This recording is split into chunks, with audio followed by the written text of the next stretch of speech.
यहाँ तक लिखा है, जो औलाद अपने माँ बाप को दुखाती है, दिल को दुखाती है, रुलाती है, उनकी सेवा नहीं करती है, उनका क्या हाल होता है।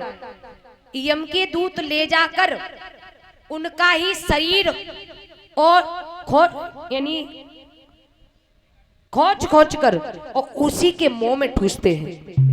ये आज की संतान के लिए प्रमाण है भागवत जी का। याद रखना, मैं गलत नहीं कह रही हूं, न मानो तो मैं खोल के दिखा सकती हूँ आपको। तो माँ बाप पता नहीं कितने संघर्षों का सामना करके, क्या से क्या करके तब औलाद को अरमानों से पालते हैं, और वही औलाद छाती पर लात मारे तो कितना बुरा लगता है, कितना बुरा लगता है। एक माँ थी, अब बात आ गई तो बोलूंगी ही। एक माँ थी, उसका इकलौता बेटा था। माँ ने बच्चे की माँ से जब बच्चा पैदा हुआ तो उसकी एक आंख नहीं थी। उस लड़के की जब पैदा हुआ तो एक आंख नहीं थी। तो डॉक्टर ने बताया कि आपका हुआ तो बालक है लेकिन उसकी एक आंख नहीं है। तो मैया ने प्रार्थना करी, भैया कछु ऐसो करो जो मेरे लल्ला की दोनों आंखें बन जाए। तो डॉक्टर ने कहा कि इतना हो जाएगा, अगर एक आंख कोई अपनी दे दे तो तुम्हारे बेटे की दोनों आंखें सही। तो माँ ने कही, भैया तू मेरी एक आंख ले ले। माँ ने अपनी आंख अपने बच्चे को दे दी। बच्चा धीरे धीरे बड़ा हुआ। इस दृष्टांत के बाद 1 मिनट, मैया भैया बच्चा कुछ बड़ा हुआ, मैया ने दूसरे के घर पे मजदूरी करी, बर्तन साफ किए, गोबर के पला डाले, बच्चे को पढ़ाया। खुद भूखी रही लेकिन पुत्र को कौर खिलाया, खुद का पेट काटा लेकिन पुत्र का पेट भरा। भैया जब अपना पेट काटा, पुत्र का पेट भरा, एक दिन वो बेटा को पढ़ाया लगन से माने, तो एक दिन वो बेटा बड़ा अफसर बन गया, डीएम बन गया। अब जब वो डीएम बनेगा तो वो गांव छोड़ेगा, वो बने शहर में ही मकान ले ले और वहीं रहने लगो। गांव से काफी दूरी थी, गांव से करीब 50 किलोमीटर दूरी पर उसने अपना फ्लैट खरीद लिया। अब माँ सोचती है, मैंने अपने पुत्र को इतनी संघर्षों से पाला है, इतनी मेहनत की है, अब मेरा पुत्र अब तो डीएम बन गया है, अब तो मैं अपने पुत्र की शादी करूंगी, घर में बहू आएगी, अब तो मैं चैन से रहूंगी, अपनी बहू को देख देख कर जीऊंगी, अरमान बना रही है माँ। माँ ये सोच रही है, लेकिन लड़के ने क्या किया, जहां रहता था वहीं अपनी राजी बाजी से शादी किसी लड़की से कर ली। माँ ने फोन लगाया, बेटा बहुत दिन हो गए हैं, तुझे देखने को बहुत दिल करता है, अब तू कामयाबी हो गया है, दिल करता है कि मैं तेरी शादी भी कर दूं, बड़ी चिंता है तेरी शादी की। लड़का बोला, माँ अरे माँ मैं थोड़ा बिजी हो गया था, तुझे बताना भूल गया, माँ मैंने शादी कर ली है। माँ ने सोचा, शादी कर ली, इस माँ को कोई भनक ही नहीं है। कोई बात नहीं, अच्छा बेटा बहुत खुशी की बात है, शादी कर ली है, बहुत खुशी की बात है, लेकिन बेटा अब दिल करता है कि तुझे देखने को बहुत मन है, तू आ जा। माँ, लड़का बोला, माँ मैं बहुत बिजी हूँ, अभी टाइम नहीं है मेरे पास, जब टाइम मिलेगा तब आऊंगा। अच्छा माँ अब मैं फोन रखता हूँ, मेरे पास टाइम नहीं है। धीरे धीरे उस लड़के के बहू के लड़का हो गया।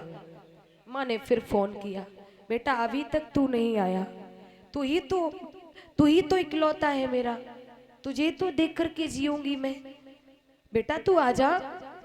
अरे माँ तुम भी ना कैसी बात किया करती हो, फोन रखो मेरे पास टाइम नहीं है, मैं जा रहा हूँ मीटिंग है। फोन काट दिया। माँ सोचती है कोई बात नहीं। आखिर में मैया ने सोचा चलो चलती हूँ, लाला नहीं आया तो मैं ही पता करते करते लल्ला के पास तक पहुंच जाऊंगी। माँ चली, फटी हुई साड़ी पहन के। माँ देखने में कुरूप लगती, मतलब काली है देखने में, और एक आंख नहीं है, एक आंख पुत्र को दे दी थी। और माँ पता करते करते पहुंची, लाला के फ्लैट पर पहुंची। लड़का, उसका जो डीएम लड़का था ना, वो अंदर बैठा हुआ है कमरे में। पत्नी पत्नी भी पति के साथ बैठी है। माँ पता करती हुई आगे को पहुंची। दरवाजे पर पहरेदार लगे थे। जवाब दियो बेटा, मुझे अपने बेटा से मिलना है। अच्छा ठीक है, आप अंदर जाओ। अंदर गए। बहू कमरे से बाहर निकल के आई और जैसे ही उस बुढ़िया को देखा, अरे महाराज, बच्चे चोर चुराने वाली आ गई है, बच्चे चुराने वाली आ गई है, अरे इसे पकड़ो, अरे इसे निकालो, अरे इसे भगाओ। लड़का दौड़ के आया, कहाँ है कि ये है। माँ कहने लगी, बेटा मैं बच्चे चुराने वाली नहीं हूं, मैं तेरी माँ हूं। और जैसे ये बात कही कि मैं तेरी माँ हूं, लड़का सोचने लगा, अरे हमारी पत्नी के सामने मेरी बेइज्जती हुई जा रही है, ये कहेगी तुम्हारी माँ इतनी क्रूप है। लड़का बोला, तेरा दिमाग ठीक है? कौन माँ?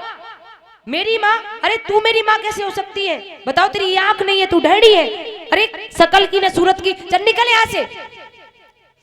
माँ कहने लगी, बेटा हो सकता है, हो सकता है मैं भटक कर के तेरे पास आ गई, लेकिन मैं सच कहती हूँ बेटा, बिल्कुल तेरी तरह ही, तेरी शकल का मेरा बेटा था, बिल्कुल तेरी शकल का मेरा बेटा था।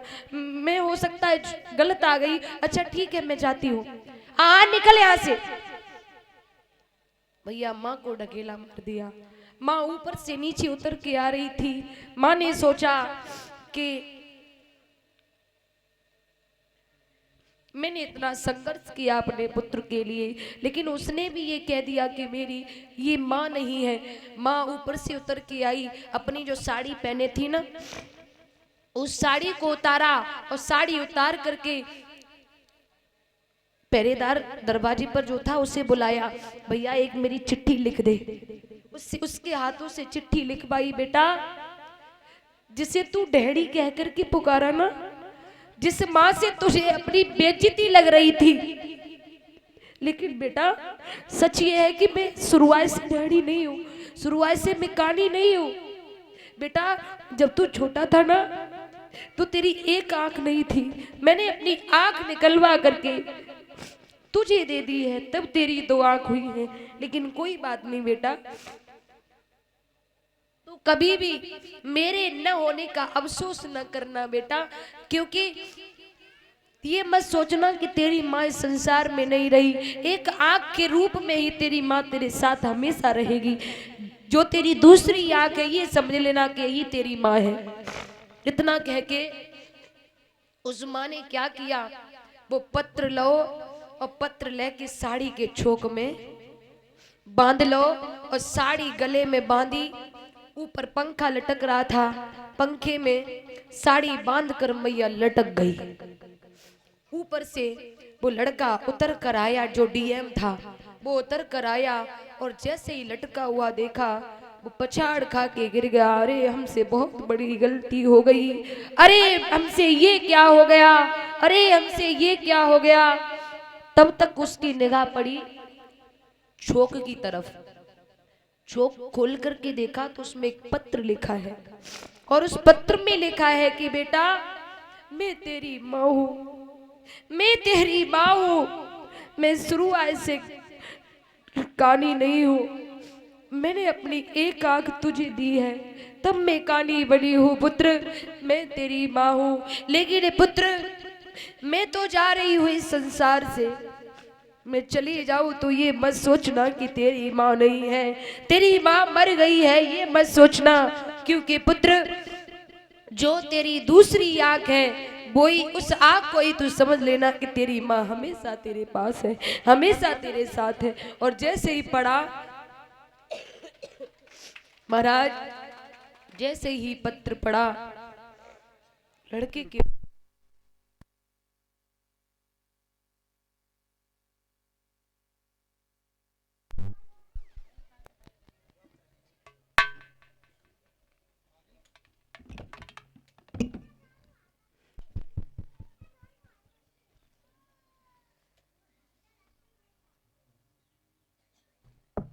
लड़के के होश उड़ गए, बार बार पश्चाताप करने लगा। अब पछताने से होता क्या है?